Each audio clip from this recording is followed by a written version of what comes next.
Pan sauces are probably the easiest way to spice up practically any dish. And the best part is that there's actually a foolproof formula you can follow to make a perfect pan sauce every time, and it's super easy to modify depending on what flavors you want to incorporate into it. So that formula is what we're going to talk about today.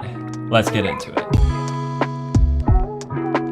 If you're new here, my name is Charlie, and on this channel I explore the basic principles of cooking so that we can all become better home cooks.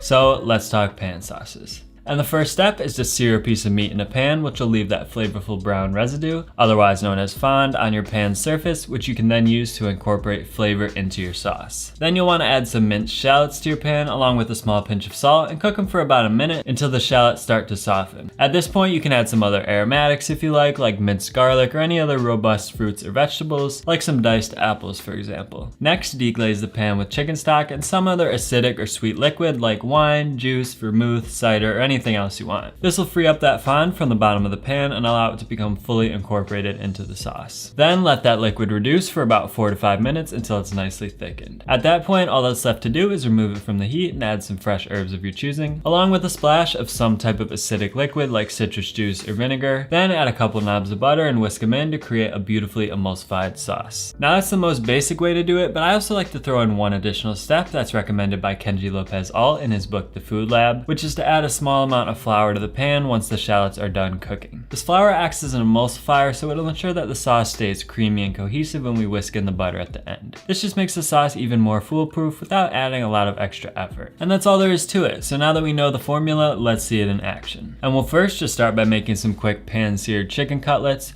which will provide a nice base of fond that we can use to make our pan sauce. This is probably my favorite way to cook chicken breast just because it's so quick and easy, and the searing allows us to develop a ton of flavor on the outer surface.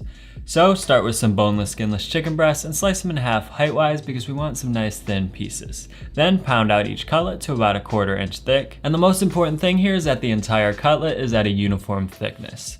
So this is the key to helping them cook quickly and evenly, and it'll ensure that the inside of the chicken gets cooked all the way through before the outer surface starts to burn. Then just dry off the surface to ensure a nice sear because any excess moisture can inhibit the browning, and season each cutlet with some salt and pepper and whatever other seasonings you like. So in this case, I'm adding a little bit of paprika as well. And here I'm seasoning right before I plan to cook the chicken, but you can do this up to about 8 hours in advance, which will allow the salt to penetrate even further into the meat. Now finally, I'm going to dredge the chicken in just a light coating of flour, which will form an ever so slight breading to help the sauce adhere and just to add some additional flavor. Then to cook the chicken, heat a large heavy bottom skillet over medium-high heat, and stainless steel tends to work best because the meat actually sticks to it a bit and leaves that nice fond that we're looking for. Cast iron or carbon steel would work too, but you just don't want to use something like non-stick because not only would the meat not brown as well due to the lower heat capacity of non-stick pans, but again, we actually want the meat to stick to the pan a little bit. So once your pan is starting to get hot, add a very thin layer of a high heat oil and continue heating it until the oil is shimmering and your pan is smoking hot. Then gently lay your chicken into the pan, making sure to leave some space between each piece, and the chicken should sizzle quite a bit when you add it if you've heated your pan enough. So let it cook for about 3 to 4 minutes on the first side or until nicely browned. Then flip it and cook for another 2 to 3 minutes on the second side, and you may need to flip them another 1 or 2 times like I did here to reach the ideal level of browning. Then they're done once the internal temperature reaches 165 degrees Fahrenheit, which is about 74 degrees Celsius. And if you've heated your pan properly, they should be fully cooked by the time both sides are browned perfectly. And as usual when you cook meat, make sure to let them rest for about 4 to 5 minutes before cutting into them. So while they're resting, it's the perfect time to make our pan sauce using this delicious fond that's left in our pan. We're going to start with the most basic version of a pan sauce, which pretty much contains only the essential ingredients. So following the formula we discussed earlier, start by adding about 1/4 cup of minced shallots to the pan, along with a small pinch of salt to help them release their moisture, and cook them for about a minute, stirring frequently. Since chicken breasts are pretty lean and don't leave any rendered fat in the pan, I also like to add a small amount of neutral oil to help cook the shallots at this point. So the liquid released from the shallots will start to free up some of the fond from the bottom of the pan, and the shallots themselves will of course provide some nice aromatic and slightly sweet flavor to form the base of our sauce. Then after that minute, stir in about a tablespoon of minced garlic along with a 1/2 tablespoon of unsalted butter and 1/2 teaspoon of all-purpose flour, which again will help to emulsify our sauce later on in the process.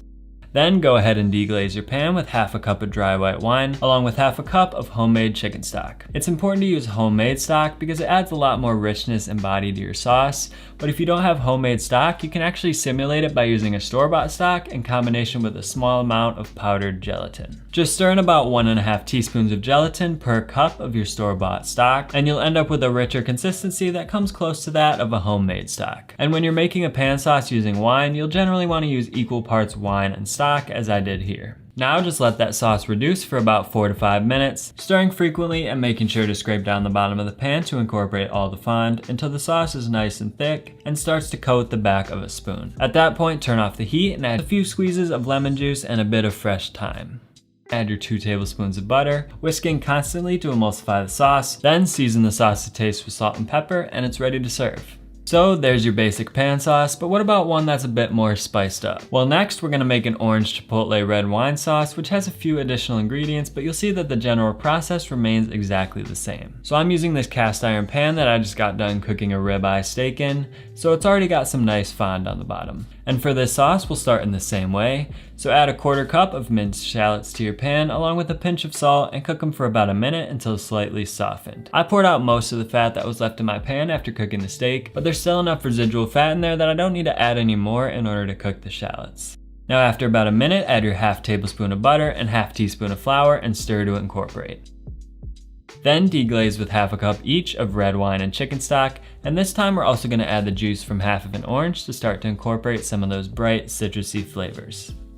At this point, I'll also add 1 finely chopped chipotle pepper and adobo sauce, along with about 1/2 tablespoon of the adobo sauce itself. If you're not familiar with these, they're essentially smoked chili peppers that are sold in cans, and they should be easy to find at pretty much any grocery store. Now again, we'll let that sauce reduce for about 4 to 5 minutes until it's thick enough to coat the back of a spoon. Then at that point, we'll turn off the heat and add a squeeze of lime juice this time to complement the flavor of the chipotle pepper, along with the zest from about 1/4 of an orange. Then whisk in the 2 tablespoons of butter just as we did before. Finally, add about 1/2 tablespoon of finely chopped cilantro, or more depending on your preferences, and season with salt and pepper to taste. So hopefully you're starting to see that the possibilities are pretty much endless when it comes to making pan sauces. Another one of my favorites, which pairs well with pork chops, is an apple sage pan sauce, where I add some diced apples to the pan at the beginning along with the shallots, then deglaze it with hard cider instead of the wine, and add in chopped sage at the end for our fresh herb addition. So you can pretty much customize your pan sauces however you like, depending on what type of meat you're pairing them with and what flavor profile you're going for. So now that you know how to make any pan sauce you can think of, if you want to learn how to make some braised short ribs, be sure to click that video in the bottom right corner of the screen. So there you go. I'll see you all in the next one.